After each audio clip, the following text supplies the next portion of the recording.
मना बन जाई, सगुन कहे अस विग्रह नाही। लड़ाई नहीं हुई है, ये तो मनावे जा रहे हैं महाराज। जैसे ही निषाद से मित्रता हुई और निषाद राज ने भरत जी का सम्मान किया और भरत जी महाराज आगे बढ़ते हैं। कहाँ पहुंचे? चित्रकूट के पास में, जहां पर सीता माँ ने तुलसी के पेड़ लगाए थे, सीता माँ के साथ भगवान हवन करते थे। वहां पर भरत जी महाराज पहुंचे। बताया जहां बैठ मुनि गण सहित और नित्य सिय राम सुजान, और कहा कथा इतिहास पुण्य आगम निगम पुराण। कहा कथा इतिहास पुण्य आगम निगम पुराण। वहां पर पहुंचे भरत जी ने जाकर के श्री राम जी को पता पड़ा कि भरत जी आए हैं। राम जी आए, भरत जी और राम का जब मिलन हुआ महाराज, बिसरे सब ही अपार। जरा विचार करना, जब भरत जी की और राम जी का सभा जुड़ती है, चित्रकूट पर सभा, उसमें गुरु वशिष्ठ हैं, बड़े बड़े ज्ञानी हैं। कैसे कैसे ज्ञानी है उस सभा में, राजा जनक जैसे ब्रह्म ज्ञानी। कैसे ज्ञानी? बोले जास ज्ञान रवि भवनी सिनासा, जास ज्ञान रवि भवनी सिनासा, बचन किरण कमल विकासा, बचन किरण कमल विकासा। जिसके ज्ञान से संसार की रात्रि का नाश होता है, जो जिनके वचन रूपी किरण मुनियों के कमल रूपी बन के लिए विकसित करने वाले हैं, ऐसे गुरु वशिष्ठ की बुद्धि भी ठिकाने पर नहीं रही। फैसला क्या हो? भरत जी से कहा, बोले तुम बताओ। राम जी बोले, राम जी से कहा तुम बताओ क्या करें? बोले भरत जी तुमको मनाने आए, चलो अयोध्या का राज्य ले लो। राम जी कहते हैं, पिता दीन मोहि कानन राजू, पिता ने मुझे राज दिया, जंगल का राज दिया, अब मैं गद्दी का राज तो भरत को देके, भरत के लिए है, मैं नहीं लूंगा। भरत जी कहते हैं, मोह राज हट दे हो जब ही रसा रसातल जाइए तब ही। दोनों मना कर रहे हैं, राज ले रहे। विचार करना, ये त्रेता के हैं, त्रेता के। कलयुग का होता तो महाराज लल्लड़ पर रहे बूटन के नाम। विचार करना, राजा वो ही जिनके लिए आप कहते हैं राजा है, तो राजा, राजा तो राजा ही होते हैं महाराज। राजा राज्य की इच्छा नहीं करता है, राजा तो प्रजा की इच्छा करता है, प्रजा की सेवा करता है। जरा विचार करना। महाराज राम जी से कहा, तुम ले लो राज्य। राम जी बोले नहीं, नाथ सपथो पितु चरण दुहाई। किसकी? नाथो लखन पितु चरण दुहाई, और होय न भूवन भरत सम भाई। नाथो चरण पितु सपथ दुहाई, होय न भूवन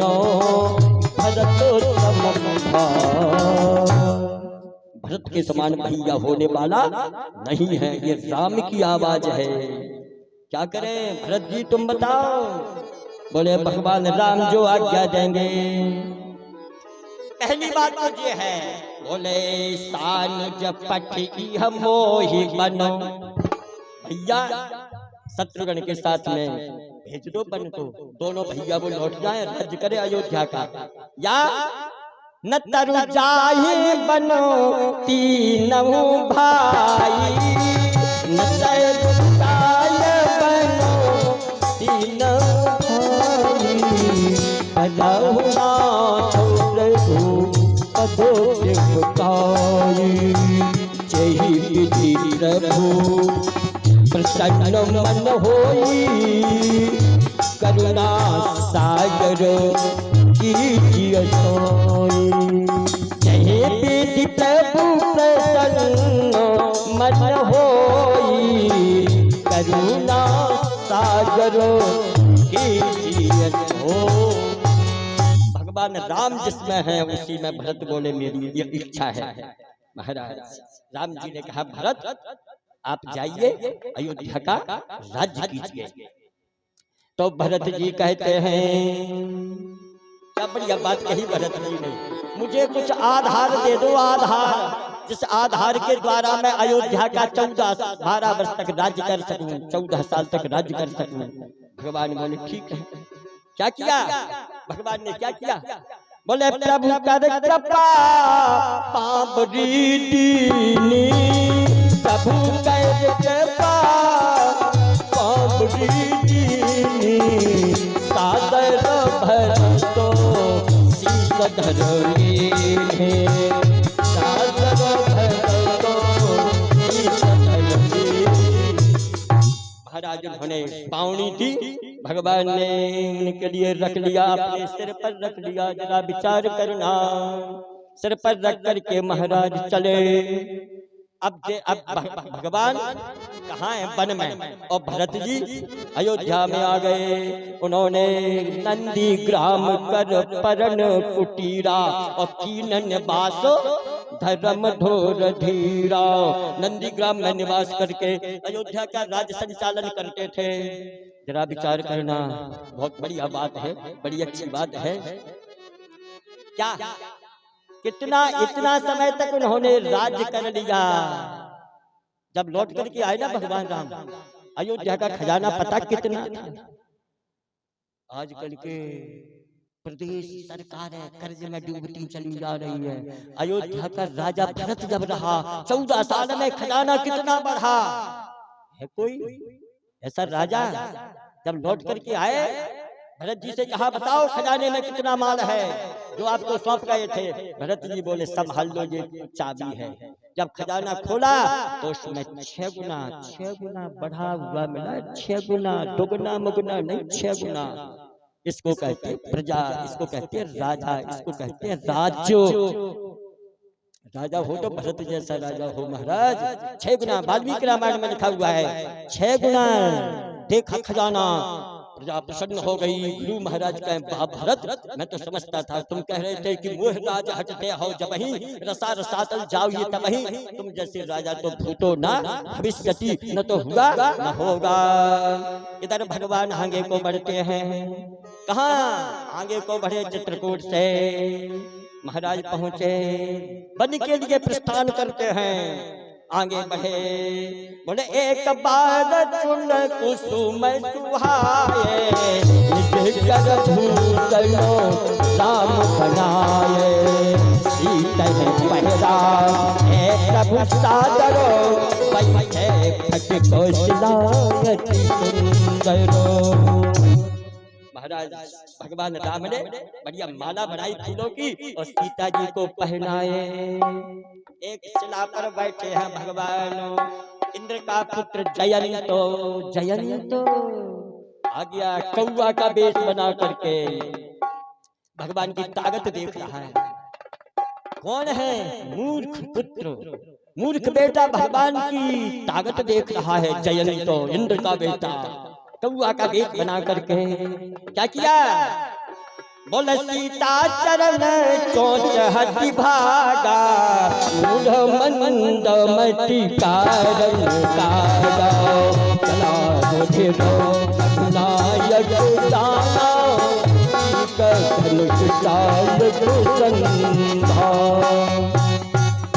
सीता के चरणों में चोंच जैसे ही खून चला। भगवान ने सीख का बाण लगाया, सीख का बाण भगा, सीख का बाण चला।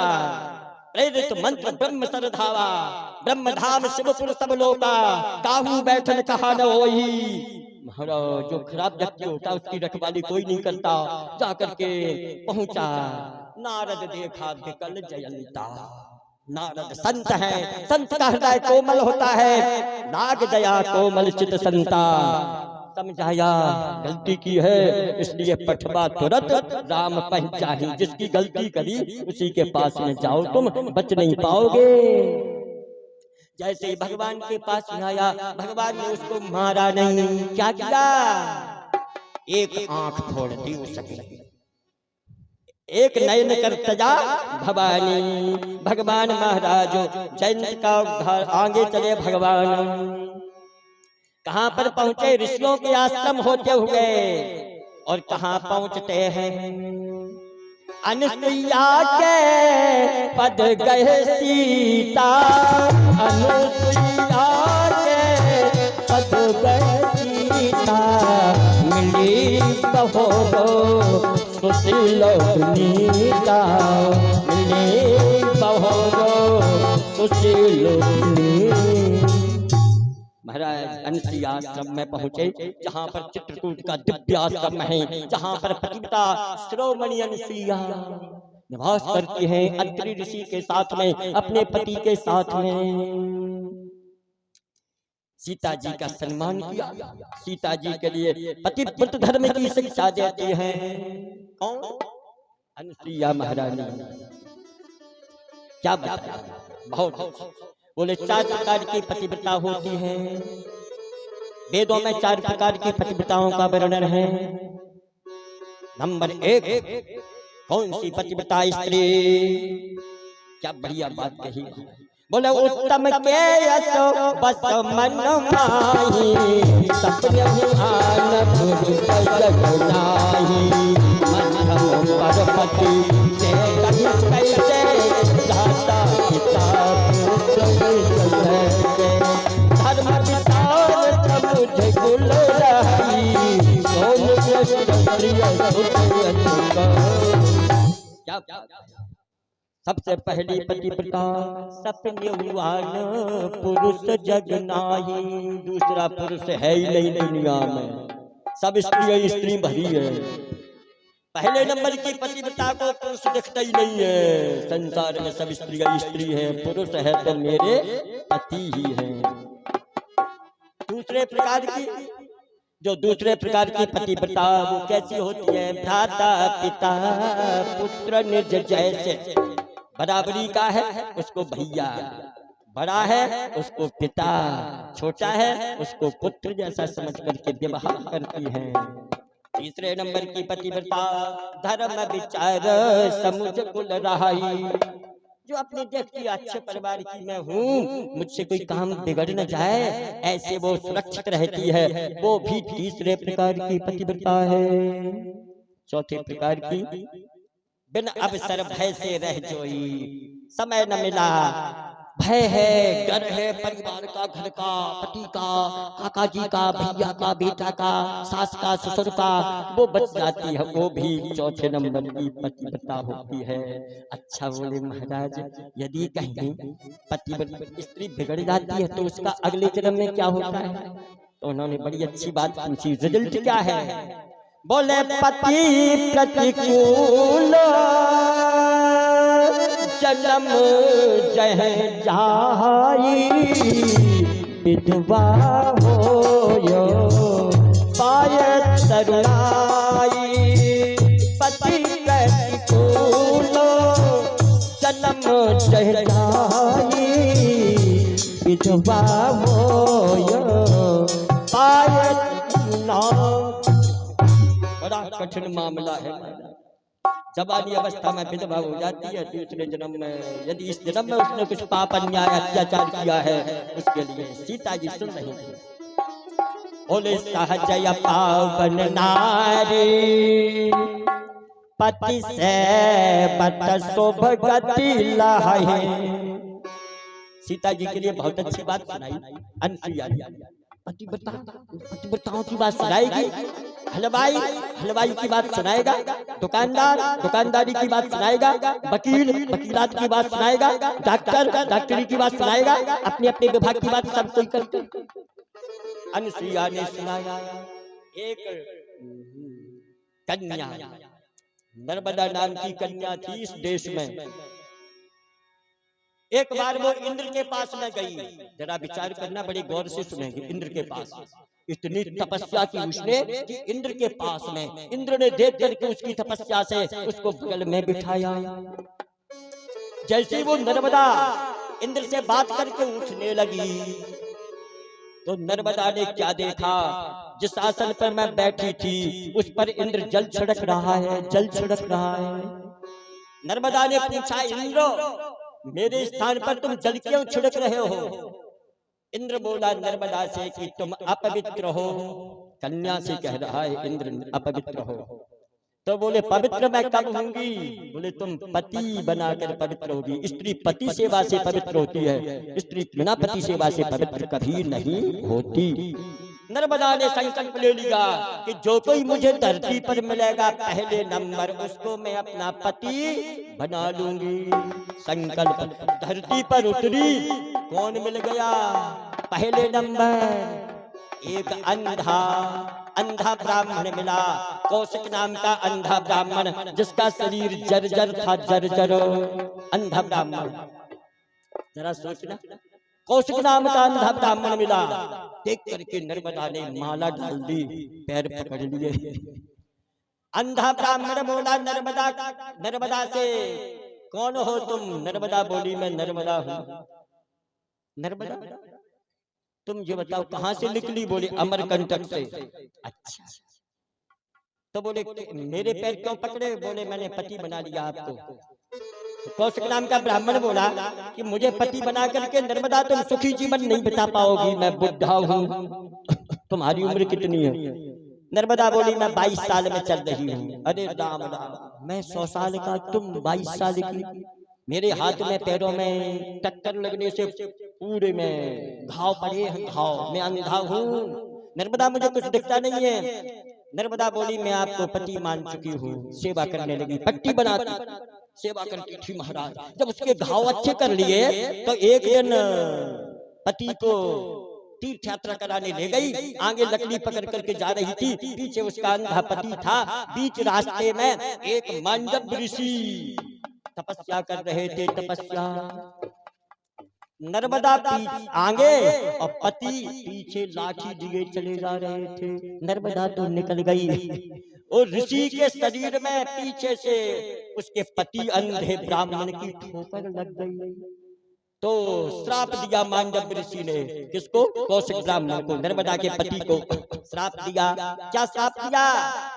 ये श्राप दिया, आता ताई तन पर मेरा श्राप व्याप्त हो और सूर्योदय होते ही मृत्यु को प्राप्त हो। सूर्योदय होते ही मर जाएगा। नर्मदा ने विचार किया, यदि सूर्योदय से मेरा पति मरेगा तो सूर्य भी नहीं निकलेगा। पतिव्रता का आदेश, सूर्य नहीं निकलेगा। महाराज 48 घंटे 2 दिन रात का समय सूर्य नारायण नहीं निकले। मृत्युलोक में हाहाकार मच गया, देवलोक में हाहाकार मच गया। देवता भगवान के पास पहुंचे। महाराज 2 दिन रात का समय हो गया, सूर्य भगवान निकल नहीं रहे हैं। संसार के पूरे काम बंद हो चुके हैं, कृपा करके आप चलो सूर्योदय तो कराओ। भगवान बोले एक नर्मदा नाम की बेटी है, उसने इतनी तपस्या पतिव्रता श्रेणी में आ चुकी है, उसने सूर्य नारायण का बंद करवा दिया उदय होना।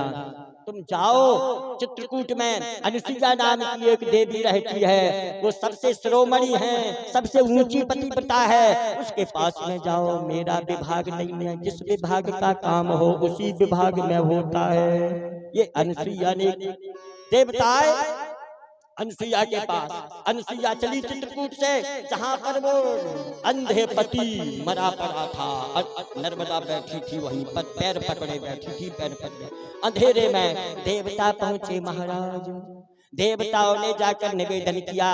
अनुसुईया ने कहा नर्मदा तुम सूर्योदय कराओ, संसार का बुरा मत करो।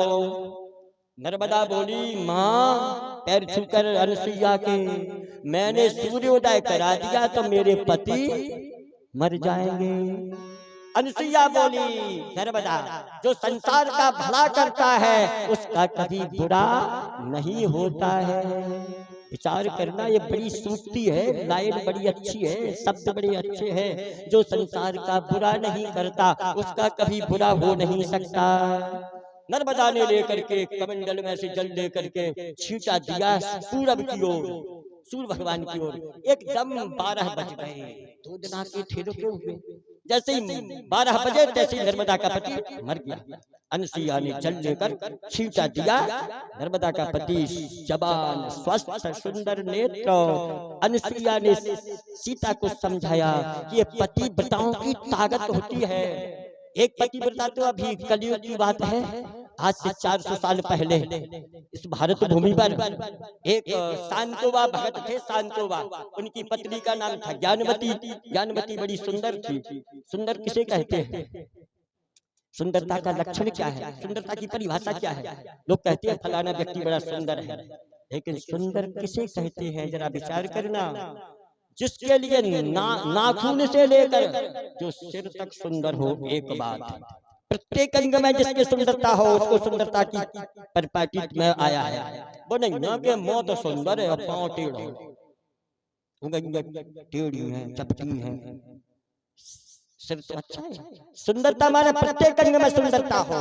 अच्छा, ये एक सुंदरता। दूसरी बोले, दूसरी परिभाषा सुंदरता की है, बोले सोई सुंदर सोई बिरुज शरीरा, और जो छल छाड़ो भजिय रघुवीरा। सोई सुंदर सोई बिरुज शरीरा, जो छल छाड़ो भजिय। आगे समझ में आप सुंदर कौन है? वो ज्ञानवती ने दर्पण में मुंह देखा, मैं बड़ी सुंदर हूँ, सुंदर। देखिए, पैसे वाले को पैसे का अभिमान होता है, ज्ञान वाले को ज्ञान का अभिमान होता है, सुंदर वाले को सुंदरता का अभिमान होता है, जिसके पास जो होता है उसका अहंकार होता है। ज्ञानवती ने देखा मैं बहुत सुंदर हूँ। एक दिन किसी ने रात में प्रवचन किए शांतोबा के नगर में, उनको वैराग्य हो गया। बेकार बेकार, सब बेकार, पत्नी बेकार, घर बेकार, दौलत बेकार। रात में ही उठ कर चले गए जंगल को पतिदेव शांतोबा भगत। ज्ञानवती ने देखा मेरे पति आज तक नहीं उठे जल्दी, आज कहाँ गए? आस पास पूछा, बगल में देखा, गांव में तलाशा, पति नहीं मिले। 10 बज गए, 11 बज गए, 12 बज गए। अब मैं पति को ढूंढने के लिए चलती हूँ। ज्ञानवती पति को ढूंढने के लिए चली महाराज। श्रृंगार किया, सोने की कमर में करधनी, साड़ी पहनकर, सोने की माला, हाथ में हथफूल, कमर में सोने की करधनी, और दर्पण में मुंह देख करके, कंचन लगा करके, बिंदी लगा करके, श्रृंगार करके चली ज्ञानवती पति को ढूंढने को जा रही है। 2 किलोमीटर 3 किलोमीटर जंगल आ गया, जंगल में ढूंढ रही है। एक सज्जन मिल गए, सज्जन ने देखा एक सोने से लदी बड़ी सुंदर स्त्री आ रही है। पूछा, तुम कौन हो? ज्ञानवती बोली, मैं ज्ञानवती हूँ, अपने पति को ढूंढने जा रही हूँ। पति कहाँ है? पता नहीं है। वह मनुष्य बोला, ज्ञानवती इतनी सजी धजी जंगल में, सोने की कमर में करधनी, गले में मोतियों की माला, सुंदर हार, बगल में हाथ में तुम्हारे कटारी। हाँ, मैं जा रही हूँ। कहाँ? पति को ढूंढने को। एक व्यक्ति इस पहाड़ पर बैठा है, जो बांसों का ये सामने पेड़ खड़े, घने पेड़, उसमें भजन कर रहा है। ज्ञानवती पहाड़ पर चढ़ी, पहाड़ पर देखा, अपने पति को देखा, चरणों में सिर रखा, नेत्र खुले। शांतोबा बोले, ज्ञानवती कैसे आई? बोले, ढूंढती ढूंढती। काय को आई? बोले, सेवा करने को। शांतोबा भगत बोले, जो साड़ी पहन के आई, सोने की कमर में करधनी, ऐसे हो तो सेवा, सोना बताने आई मुझे। ज्ञानवती ने सोने की कमर करधनी तोड़कर फेंक दी, गले की माला सोने की थी फेंक दी, और साड़ी को चीरने लगी, भिखारिन बन गई। शांतोबा से बोली, आपकी मैं सेवा करूंगी, आप मुझे छोड़कर क्यों आ गए? शांतोबा बोले, 3 दिन का भूखा बैठा हूँ ये पहाड़ पर, पहले तो मुझे रोटी मांगना कहीं से। ज्ञानवती ने सोचा, इस पहाड़ के 10 किलोमीटर इधर चारों दिशाओं में कोई नहीं, गांव नहीं है, मैं कहाँ जाऊं? ज्ञानवती ने सोचा, पति की आज्ञा है, मैं पति को रोटी लाऊंगी। क्या शांतोबा बोले ज्ञानवती कान खोल कर सुन लेना, रोटी लाना सूखी रोटी रूखी रोटी। ज्ञानवती चली 12 किलोमीटर दूर एक गांव मिला। जंगल ही जंगल थे, पहाड़ नदियां जंगल। एक गांव में पहुंची, उसको पता नहीं था कि मेरी जेठानी है, जेठानी इसी मकान पर जहां मैं मांग रही हूँ। उसने आवाज लगाई, ओ मकान मालिकिन, यदि कोई सुन रहे हो तो मुझसे बात कर लो। जेठानी आ गई, देखा जितवा मई देवरानी, तुम क्यों जंगल में? अरे बोले कुछ मत कहो, भूखे बैठे। उसने थाल सजाया, हलवा का, खीर पूरी, थाल पर थाल ढक करके। अब ज्ञानवती भूल गई, पति ने तो रूखी रोटी मंगवाई, ले गई। रात के 11 बजे पहुंची, पति के सामने थाल रखा। शांतोबा ने आंखें खोली, ज्ञानवती जी क्या है? बोले भोजन। अरे मर गए, एक आध तुम्हारी मेहनत, मैंने रूखी रोटी मंगवाई थी, जाओ रूखी रोटी लाओ। पति सेवा है, पति आज्ञा है, बहुत कठिनता है, बहुत महान कठिनता। अब ज्ञानवती ने कहा मैं इधर नहीं जाऊंगी, मैं इधर जाऊंगी। जैसे ज्ञानवती चली, एक भादों का महीना था, एक भीमा नाम की नदी पड़ती थी, भीमा नाम की बड़ी नदी थी। महाराज उसको पार करके और जैसे एक गांव में पहुंची, उस गांव में से 4 रोटी मांगी, अपनी साड़ी में लपेटी। बद्दल उठने लगे, हवा चलने लगी, बिजली चमकने लगी, बद्दल तड़कने लगे, पानी बरसने लगा, घनघोर वर्षा हुई। ज्ञानवती समझ गई, अब मैं भीमा नदी को पार करके नहीं जा पाऊंगी उस पहाड़ पर जहां मेरे पति भूखे बैठे हुए हैं 4 दिन के। ज्ञानवती रात के 11 बजे वो भीमा नदी के किनारे वो भींगती हुई चली जा रही है, हवा चल रही है, बिजली चमकती है, थोड़े पैर रखती है, बिजली चमकी, फिर आगे बढ़ी। इसी तरह भय से भरी और पहुंची भीमा तीरो। अपार चली जा रही थी भीमा नदी, अपार भौरें पड़ रही थी। ज्ञानवती पहुंची, रोटियों को दबाए बगल में, साड़ी में लपेटे हैं। ज्ञानवती किनारे पर पहुंची, बोले इसी तरह भय से भरी और पहुंची भीमा तीरो और धीर गया हिय का सभी देखी धार गंभीर। गया हिय का सभी देखी धार गंभीर। जैसे देखा अब नहीं पार कर पाऊंगी, रात के 12 बज रहे हैं। ज्ञानवती ने सोचा यहाँ पर कोई केवट मिल जाए, केवट पार करने वाला, लेकिन घाट तो नहीं है, नौका का घाट तो नहीं है, शायद कोई केवट मिल जाए। मेरे पति भूखे बैठे हैं, कैसे मिलेगा वो केवट? ये आत्मा की पुकार थी महाराज। किसकी? ज्ञानवती की आत्मा की पुकार थी। जब आत्मा की पुकार परमात्मा में मिलती है तो भगवान को आना पड़ता है। ये भगवान आए महाराज, भगवान कृष्ण छोटे से केवट बन के आ गए। छोटे इतने से केवट, इतने घुंघराले बाल, फेंट बंधी फेंट, रात के 12 बजे भीमा नदी के किनारे। महाराज ज्ञानवती ने देखा, बिजली चमकी, एक व्यक्ति खड़ा, छोटा सा बालक, घुंघराले बाल है, कमर में पीतांबर बंधा है। देखा, ज्ञानवती ने पूछा तुम कौन हो? भगवान बोले मैं केवट हूँ।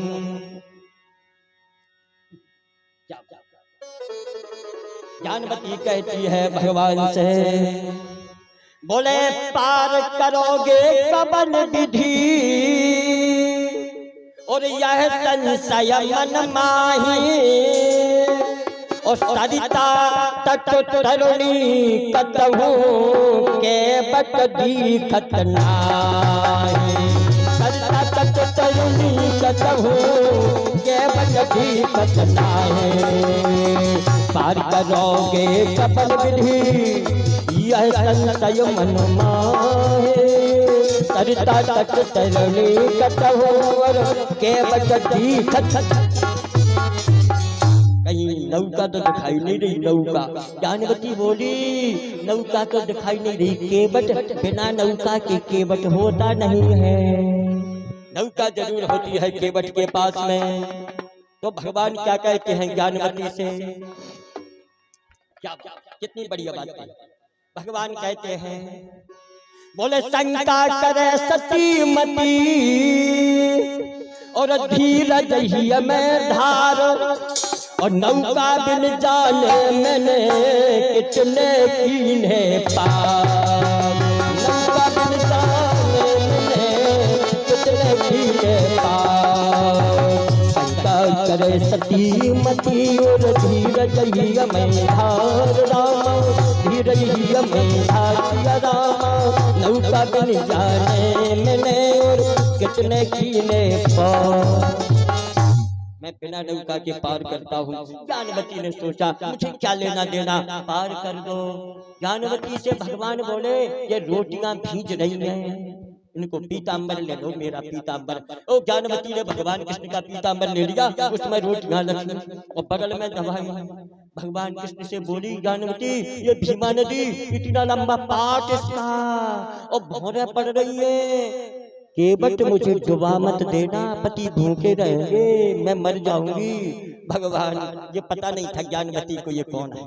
महाराज ज्ञानवती को कंधे पर रखा, भगवान बोले कंधे पर बैठ जा, जैसे कोई पिता अपनी बेटी के लिए कंधे पर बिठा लेता है। जैसे ही भीमा नदी में भगवान ज्ञानवती को कंधे पर बिठा करके चलने लगे, देवता आकाश में विमान में बैठ करके आए और आपस में क्या कह रहे हैं, देवता आपस में बतला रहे हैं, क्या बात कह रहे हैं, अरे ये भगवान कैसे हैं, ये भगवान कैसे हैं। बोले शंभु चतुरानन में, मुनीसन के ध्यानन में और पुष्पक विमानन में करी पहुनाई है। वसुदेव ने माथे धरे, हनुमत ने कंधे धरे, पारथ के रथ की प्रतिष्ठा बढ़ाई है।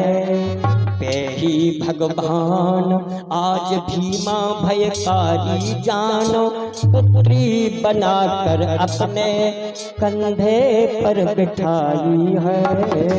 कैसे है ये भगवान, देखो हनुमान जी ने जिनको कंधे पर रखा भगवान को, वसुदेव जी ने जिनको माथे पर रखा, शेष की सैया पर इनको नींद नहीं आई, वही भगवान आज ये ज्ञानवती को कंधे पर रखे हैं, फूलों की वर्षा कर रहे हैं रात में वो भीमा नदी में। महाराज उस पार पहुंचे भगवान, ज्ञानवती को उतार दिया, अपना पीताम्बर दे दो मुझे, दे दिया। ज्ञानवती रात के 4 बजे पहुंची, पहाड़ के ऊपर बांसों के झकोड़ों में पति बैठे थे, भजन कर रहे थे पति। शांतोबा भगत रोटी रखी, रोटी आंखें खोली ज्ञानवती, हाँ ये बता दे ये रोटी कहाँ से लाई, बोले 12 कोस दूर से। किस दिशा, बोले इधर से। शांतोबा ने सोचा ये भीमा नदी कैसे पार हो गई, तू मुझे बता, रात में भीमा नदी कैसे पार हुई, बोले केवट आ गया। तो केवट, शांतोबा तो भगत थे, समझ गए रात में केवट कहाँ रखा। जानवती रोटी मैं जब खाऊंगा जब तुम उस पार करने वाले केवट के मुझे दर्शन करा दोगी।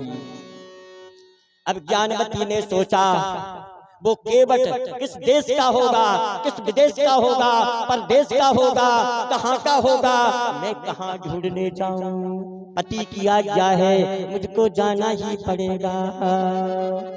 महाराज ज्ञानवती चलती है, पति को ढूंढने के लिए चली। इसको पति सेवा कहते हैं। कितना कठिन खेला है महाराज पति सेवा। चली महाराज पूरी नदी के किनारे पर दौड़ती थी जैसे कोई पागल होता है, जंगलों में ढूंढती थी, केवट को ढूंढती थी। 3 दिन हो गए, 3 दिन। क्या कहती है, चौथे दिन ज्ञानवती उस किनारे पर घूम रही भीमा नदी के। 3 दिन बीते, ओ केवट अरे 3 दिन बीते व्रत करत तुम्हारी ओर, केवट कठोर तुझे दया नहीं आई है। बड़ा कठोर है तू, तुझे दया नहीं है। अरे तूने बहन बना करके भीमा नदी पार कियो, बहन बना करके मुझे कंधे पर रख करके भीमा नदी को पार किया। यदि तुझे मारना था तो उसी समय मुझे मार देता तो अच्छा रहता था। यदि बहन बनाई है तो मेरे भैया मुझे दर्शन क्यों नहीं देता है।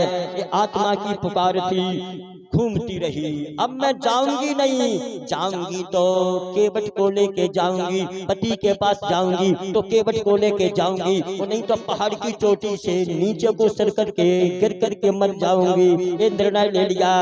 ये बहुत आखिरी निर्णय था, अंतिम निर्णय था। तो 5वें दिन ज्ञानवती पहाड़ पर चढ़ी, मरने को जा रही है, मरने को जा रही, पहाड़ पर चढ़ गई। और पहाड़ पर चढ़ करके महाराज नीचे को सिर किया, नीचे को सिर किया, नीचे को सिर करके उसने एक गीत गाया। जानवती ने अब केवट को नहीं बुलाया, अब किसको बुलाया बताया। अरे क्या भगवान से कहा, अरे क्या भूल कर रही है और भगवान तुम्हारी माया क्या भूल कर रही है। भगवान तुम्हारी माया क्या भूल कर रही है।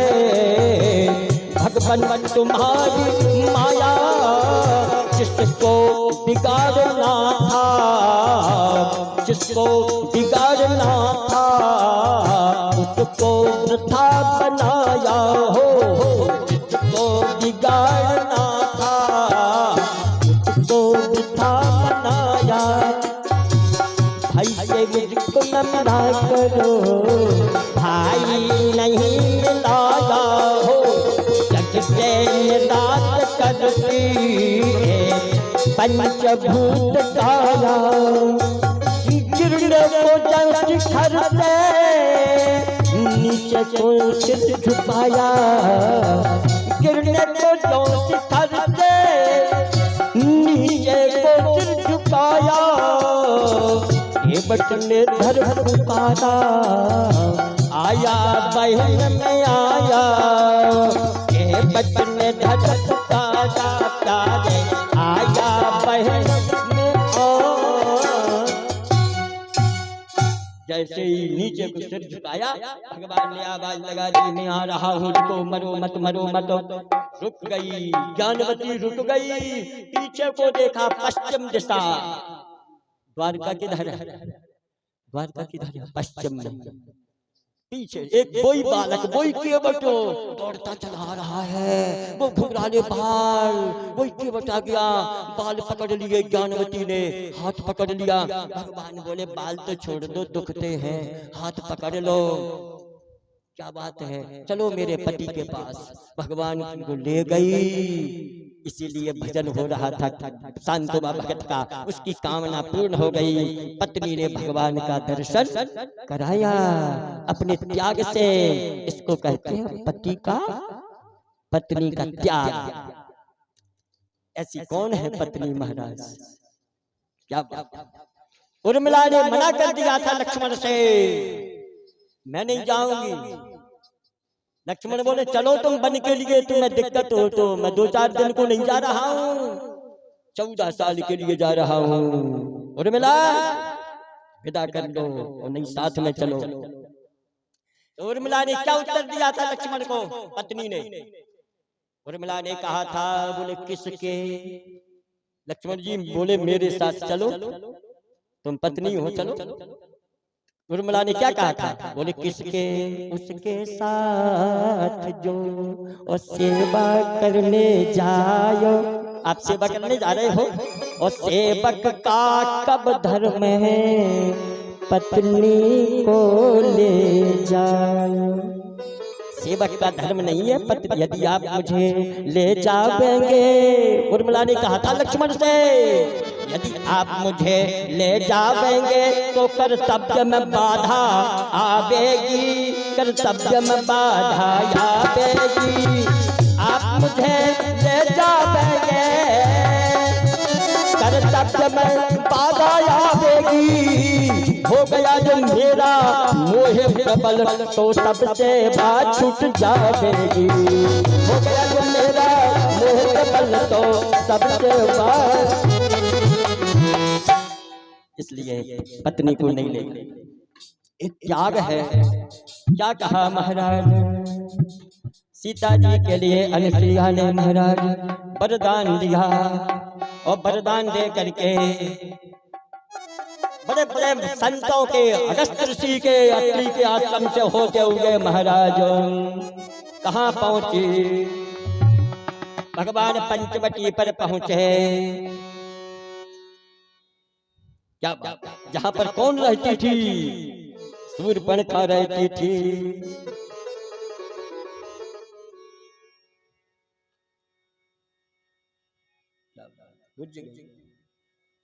जहाँ पे चढ़ा भगवान को चढ़ा ये अर्पण कर जय बस। अरे मेरे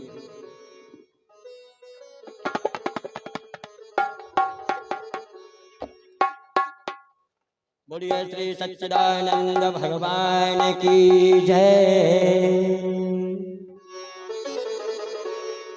महाराज कौन रह रही है? शूर्पणखा रह रही है। जहां पर आप लोग सब जानते हैं शूर्पणखा कौन है? रावण की बहन, जिसका पति विद्युत हुआ बहुत बलवान था। रावण ने सोचा यदि ये मेरे बाद में राज्य करेगा लंका का, इसलिए इसको मार दो, बहुत तेज है ये। तो उसको अपनी बहन को विधवा बना दिया था, बहनोई को मौत के घाट उतार दिया था। तब से शूर्पणखा रावण की बहन उसके लिए पंचवटी का साम्राज्य दे दिया था। पंचवटी में निवास करती थी शूर्पणखा। जैसे ही राम लक्ष्मण पहुंचे पंचवटी में सीता के साथ में, तो शूर्पणखा ने कौन सा रूप धारण किया? वैसे राक्षसी थी, लेकिन रुचिर रूप धरी और प्रभु पह जाई। रुचिर रूप धरो प्रभु पह जाई। बोली बचन बहुत मुस्काई, बोली बचन बहुत मुस्काई। तुम सम पुरुष नमो सम नारी, नारी यही संजोग विधि रचा विचार। क्या बढ़िया बात कही। तुम सम पुरुष नमो सम नारी यही संजोग विधि रचा विचारी। आप शब्द पर ध्यान दीजिए, एक एक शब्द पर। शूर्पणखा क्या कहती है महाराज कि आपके समान कोई पुरुष नहीं है। कैसा? लंका का नाश करने में। और मेरे समान कोई स्त्री नहीं है लंका का नाश करवाने में। दोनों बराबर हैं। तुम्हारी भी वही प्रतिज्ञा, मेरी भी वही है कि मेरे भैया ने जो किया है उसका मैं बदला लूंगी लंका वासियों से। दोनों का एक मन है, इसलिए तुम सम पुरुष नमो सम। अब उसने सोचा कैसी बात बने। मैंने तीनों लोगों में ढूंढा, मम अनुरूप पुरुष जग माही, मेरे हिसाब का पुरुष मिला ही नहीं है। अब ऐसा कौन रखा जो पूरे लंका को फैसला कर दे। महाराज ताते अब लग रही कुमारी। यहाँ पर थोड़ी शूर्पणखा ने बेतुकी बात कर दी, मैं कुमारी हूँ। भगवान ने सोचा नियम है झूठे के साथ में झूठा, सच के साथ में सच। यदि तुम हाथ जोड़ोगे तो तुम पिटोगे। भगवान ने भी कह दिया। शूर्पणखा बोली ताते अब लग रही कुमारी, मैं कुमारी हूँ। तो भगवान बोले आह ये कुमार मोर लघु भ्राता। जी कुमारी हमें भैया झूठ भी बोले, तुम झूठ बोल रही हो। जी कुमारी मेरे तो विवाह कुछ बैठी। लक्ष्मण जी ने आंखें नीचे कर लिए, नीचे सिर करके, और शूर्पणखा लक्ष्मण के पास में पहुंची तो शूर्पणखा कहती है आप विवाह कर लो, आप कर लो विवाह। भैया तो नहीं कर रहे, क्या मैं तो होगा, तुम तो तुम्हारी तुम कर लो। देख तो क्या कहा, शूर्पणखा कहती है विवाह कर लो। लक्ष्मण जी नीचे को आंखें करके कहते हैं सुंदरी सुंदरी सुन मैं उनकर दासा। सुंदरी, शूर्पणखा बोली तुम देख तो रहे ही नहीं, नीचे को आंखें करे हो मुझसे सुंदरी कह रहे हो। सुंदरी तो जब कहते जब देखते मुझे, क्योंकि रुचिर रूप बना के गई थी। लक्ष्मण जी नीचे को आंखें करते हुए बोले जब तक मैंने तुझको नहीं देखा है तब तक तुम सुंदरी हो, और मैंने तुझे देख लिया तो इस सियावर रामचंद्र की तुम्हारी सुंदरता समाप्त हो जाएगी। महाराज फिर भगा दिया। मैं तो सेवक हूँ, सेवक को सुख नहीं होता, भिखारी को मान नहीं होता, व्यसनी के पास धन नहीं होता, व्यभिचारी की शुभ गति नहीं होती, लोभी को यश नहीं मिलता, गुमानी को सुंदरता नहीं मिलती। इसलिए पुण्य फिर राम निकट सो जाई। राम जी से बोले तुम फुटबॉल जन बनाओ, फिर न तुम न भगा दी, तुम न भगा दी। राम जी बोले तुम तो वहीं चली जाओ। लक्ष्मण जी को इशारा किया, लक्ष्मण जी ने निकाल करके अपना अस्त्र, लक्ष्मण यति लागब तो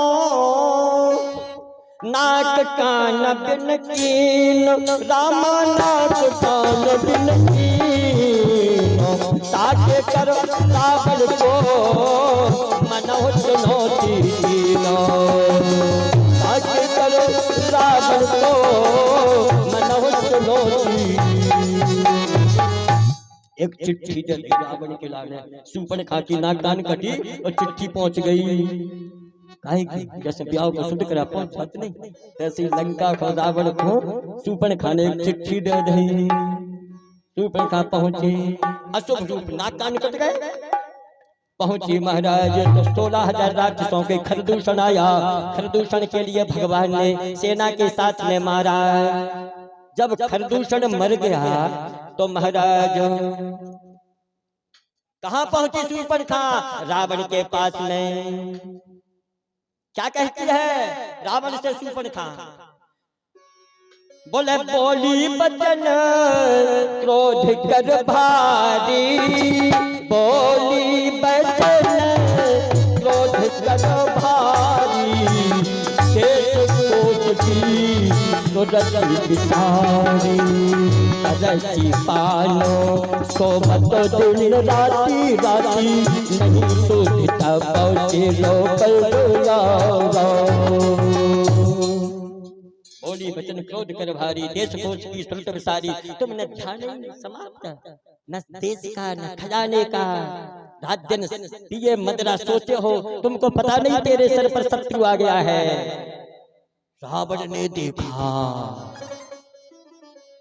हाथ पकड़ा, कई सब नासा कान में पाता, तेरे नाक कान किसने काटे हैं? तो शूर्पणखा कहती है, बोले अब इंद्रपति दशरथ के जाए, सिंह भोजन आए, समुझ करी मोहि उनकी करनी, अब इंद्रपति दशरथ के जाए, पुरुष सिंह बन खेलन आए। समझ गया रावण, समझ परी मोह उनकी। अब मैं समझ गया कि रहत निशाचर करी है। शूर्पणखा बोली ऐसे वैसे नहीं है, देखत बालक लेकिन है काल समाना, काल के समान है, चक्कर में मत रहना। लेकिन एक बात है, शूर्पणखा बोली रावण से, उनके साथ में एक बड़ी सुंदर स्त्री है। रावण बोला शूर्पणखा से कितनी सुंदर? क्या?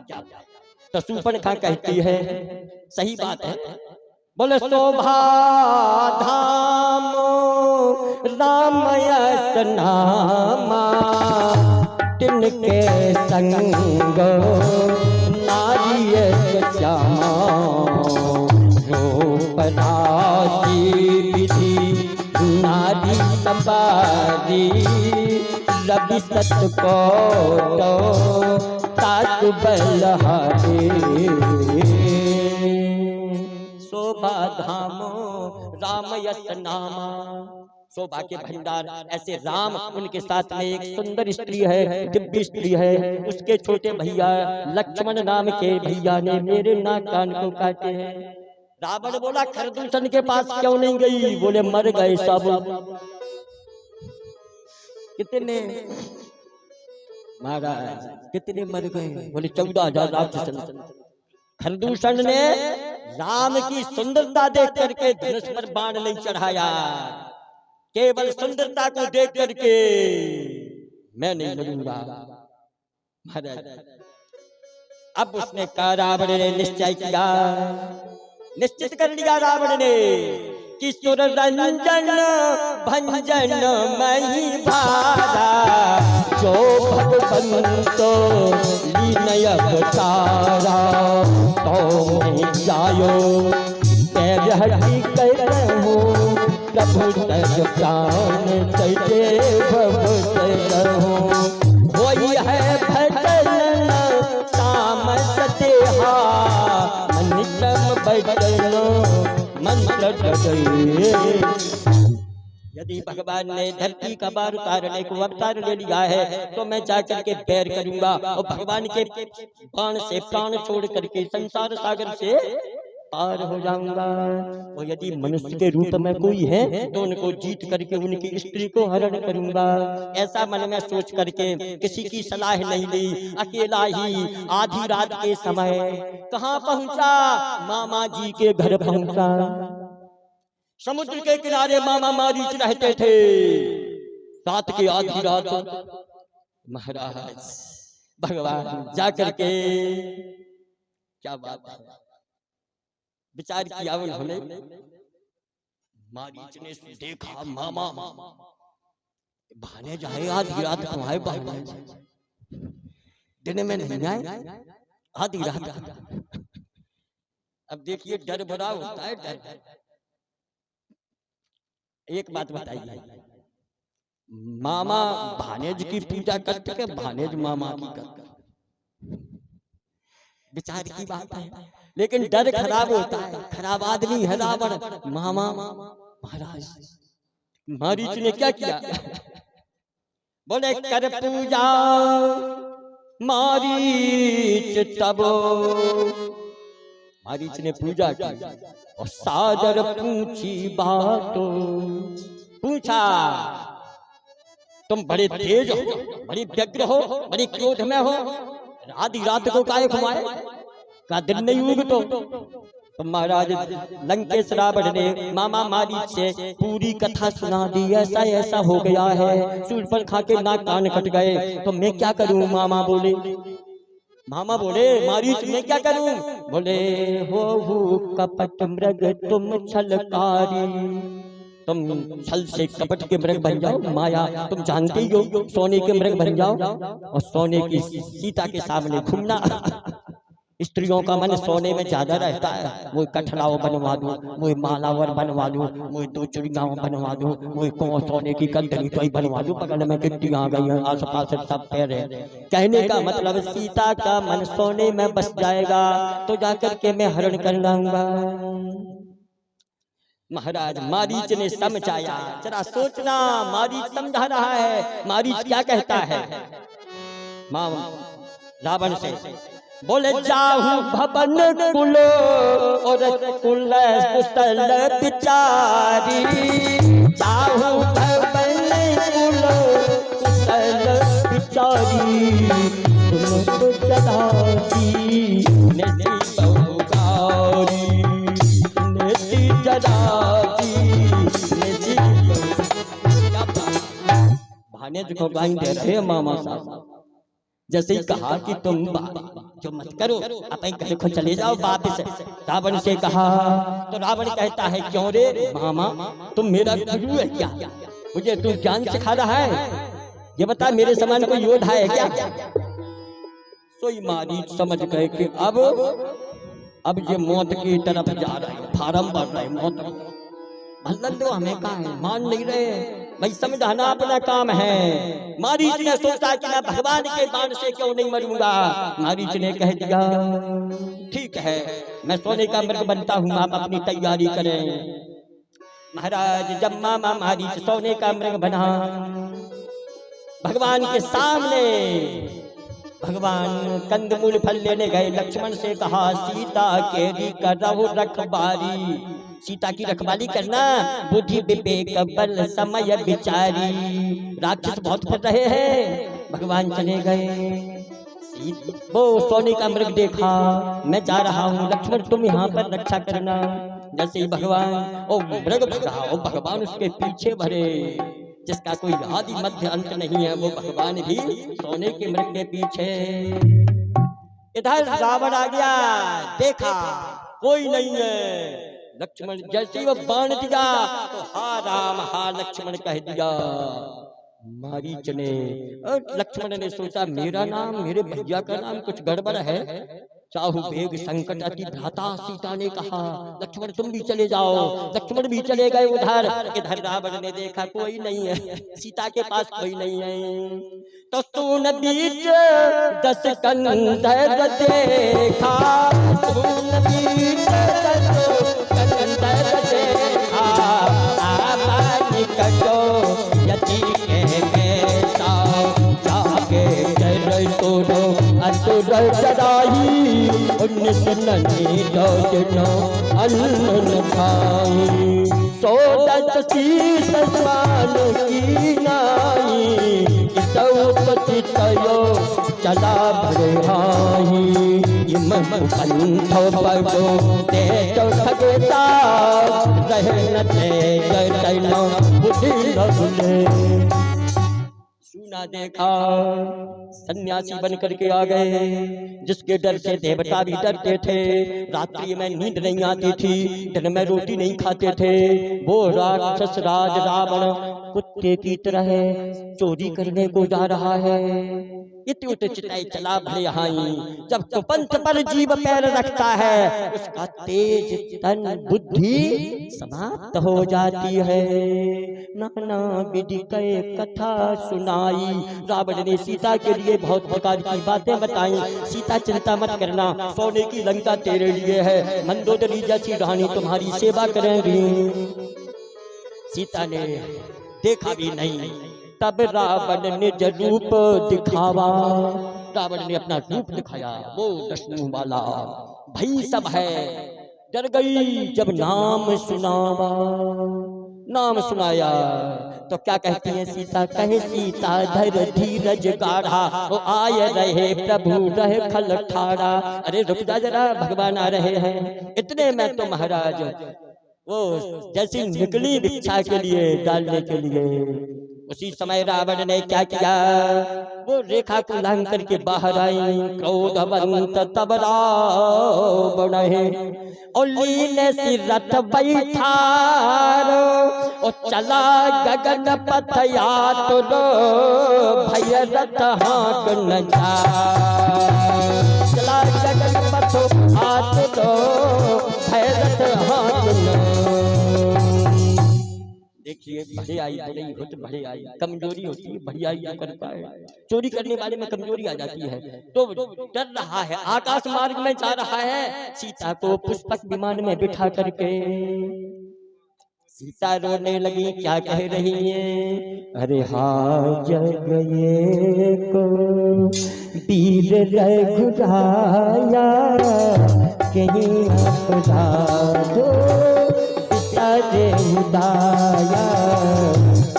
रही है नो शरण सुखदायक, रघुकुलो सरोज दिनो।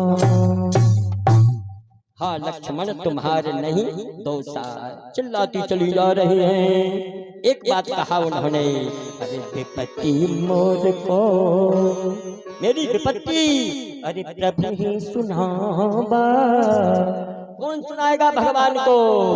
यज्ञ की खीर के लिए ये गधा ले जा रहा है। महाराज सीता की आवाज को सुनकर सुना तो बहुत लोगों ने, लेकिन कोई छुड़ा नहीं सका रावण से सीता को। लेकिन ये आवाज किसने सुनी? बोले गीधराज सुनी आरत भानी, रघुकुल तिलक नारी पहचानी, अधम निशाचरो लीने जाई, मले छो बसो कपिला। गीधराज की आवाज को किसने सुना? गीधराज की ने सीता जी की आवाज को सुना। एक राक्षस ले जा रहा है। गीधराज ने अपने पंखों को संभाला। बुढ़ा था गीधराज जटायु। क्या कहा? सीता के लिए बेटी बनाया आपने। गीधराज जटायु ने सीता को पुत्री बनाया, क्योंकि मुझे रावण से लड़ करके सीता का हाथ पकड़ना पड़ेगा। दूसरे की स्त्री का हाथ पकड़ना किसी की ताकत नहीं है, लेकिन बेटी बना लो, बेटी बना करके हाथ पकड़ सकता। पिता बन गया गीधराज जटायु, सीता के लिए पुत्री बना लिया। क्या कहता है गीधराज जटायु? वो आकाश में से जैसे ही रथ निकला ऊपर से, जहां गीधराज बैठा था, क्या कहता है? सीते पुत्री अरे करसी जनितासा, करी है उजाड़ो धन कुल नासो, अरे धावा क्रोधो पंत खग कहिए, छूटत पवी परो बत कहूं जय। चिंता मत करो, मैं इसका नाश करूंगा, मैं तुझे छुड़ाऊंगा। गीधराज दौड़ा पीछे, रथ के पीछे, और क्या कह रहा है रावण से? आज रावण ने अपनी जिंदगी में पहली बार सुना है ये शब्द जो गीधराज कह रहा है। क्या कह रहा है? अरे रे रे दोस्त ठाड़ की न होए, निर्भय चलसिन जान मोहे। रे दुष्टो, ए दुष्टो, रावण ने सोचा जब मैं चलता हूँ तो धरती कपती है, एक ये पीछे चला रहा है काला कलूटा बड़ा शरीर वाला, ये है कौन? सोचा या तो यमराज है, यमराज। जरा विचार करना, गीधराज ऐसे ना जैसे जो गीध होते हैं, छोटे छोटे, बहुत बड़ा शरीर था गीधराज जटायु का। यमराज जैसा शरीर देख करके रावण कहता है या तो ये यमराज है। जब पास में आया ये जाना जरठ जटायु ये हा, ये तो बुढ़ा जटायु है। सुनत गीध क्रोधा तुर धावा, गीध ने आकर क्रोध में आकर के और रावण के पास में आकर के युद्ध किया। महाराज चोंचों से युद्ध। गीध के पास में हथियार का रखी चोंच, रावण के पास तलवार थी। जब गुस्सा में आया रावण, क्या किया रावण ने? बोले तब सक्रोधो निश्चरो खिसियाना, तब सक्रोधो निश्चरो खिसियाना, काढ़े की परम कदाल पाना, काढ़ी परम कदाल पाना, काटसी पंखो पदाटक धरणी, काटसी पंखो पदाटक धरणी, तुम तो राम की अद्भुत करुणी, तुम तो राम की। पंख कट गए। गीधराज जटायु राम राम कह रहा है, आंखें बंद हो चुकी हैं, खून से धूल से शरीर सन गया है। इधर रावण सीता जानो चढ़ाय बहोरी, कहाँ ले गया? आगे पर्वत पर बहुत बंदर बैठे थे। सीता जी ने अपने वस्त्र डाल दिए और वस्त्रों पर राम राम लिखा हुआ था। उधर ले जा करके रावण ने सीता को वन अशोक में राखती, भैया अशोक वन अशोक वाटिका में सीता को रख दिया। महाराज इधर भगवान राम जैसे ही वो मृग को मार कर आए, आश्रम देखो जानकी ही नाम, आश्रम देखो जानकी ही नाम, भेदी कल्लो जय ताकत दीना चलो जैसो ताकत दी। आश्रम सुना देखा महाराज गीधराज जटायु आगे पड़ा गीधपति देखा और सुमिरत राम चरण चिन्ह देखा। महाराज गीधराज जटायु के पास में पहुंचे, राम राम कह रहा था, आंखें कभी खुलती थी कभी आंखें बंद हो जाती थी। देख करके दशा पूछा महाराज कि ये तुम्हारी दशा किसने की? क्या कहता है गीधराज? बोले नाथ दशानन यही गति की, नाथ दशानन और यह गति की, यही कल जनों को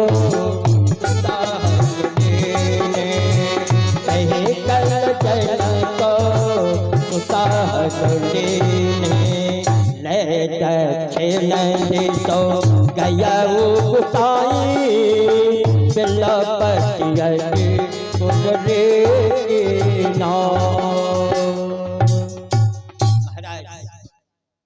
मैं देख रहा था इधर से एक रथ आ रहा था, उसमें एक स्त्री चिल्ला रही थी और एक राक्षस राज रावण लंका के लिए ले जा रहा था। मैंने उससे युद्ध किया, मेरे पंख काट दिए, दक्षिण दिशा में लंका की ओर चला जा रहा है वो। मैं क्या करूं? मैं राम राम कह रहा हूं। भगवान राम ने गीध के लिए गोद में रखा, रख करके क्या किया भगवान ने?